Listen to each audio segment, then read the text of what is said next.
اور آپ کے اسلام لانے کا واقعہ بھی ایک وحی کی مانند تھا۔ آپ تاجر تھے، ملک شام گئے ہوئے تھے، وہاں پر راستے میں آپ کو ایک خواب آیا۔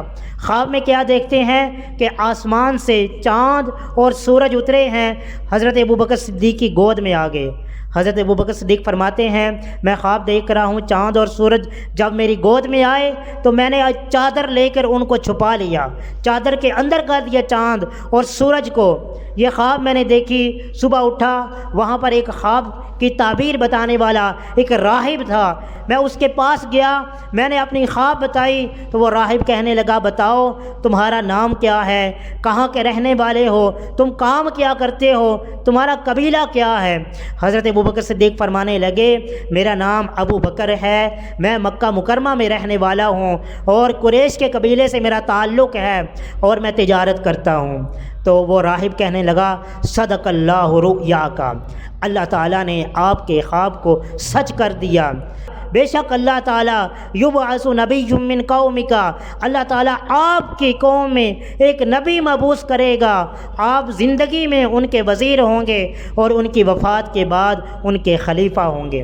جب حضرت ابوبکر صدیق نے اپنی خواب کی یہ تعبیر سنی تو دل بڑا متاثر ہوا۔ مکہ مکرمہ پر پہنچے، حضور کی بارگاہ میں جب حاضر ہوئے تو میرے آقا مسکرائے اور اسلام کی دعوت دی۔ حضرت ابوبکر صدیق کو جب دعوت دی تو حضرت ابوبکر صدیق عرض کرنے لگے یا محمد مد دلیل علی ما تدعی، اے محمد، سب بولے صلی اللہ علیہ وسلم، اے محمد یہ جو آپ دعویٰ کر رہے ہیں اس پہ دلیل کیا ہے؟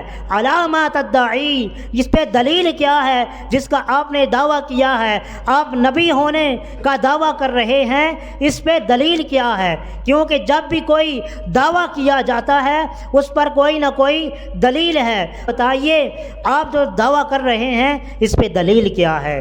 حضور نے فرمایا الرؤیا التی رأیت بالشام، اے ابو بکر وہ دلیل کافی نہیں جو تو نے ملک شام میں جو خواب دیکھا، وہ دلیل کافی نہیں؟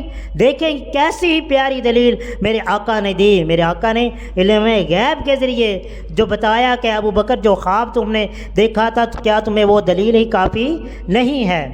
حضرت ابوبکر صدیق حضور کا علم غیب دیکھ کر آپ نے کلمہ پڑھا اشہد ان لا الہ الا اللہ واشہد انک رسول اللہ، میں گواہی دیتا ہوں اللہ کے سوا کوئی الہ نہیں اور بے شک آپ اللہ کے رسول ہیں۔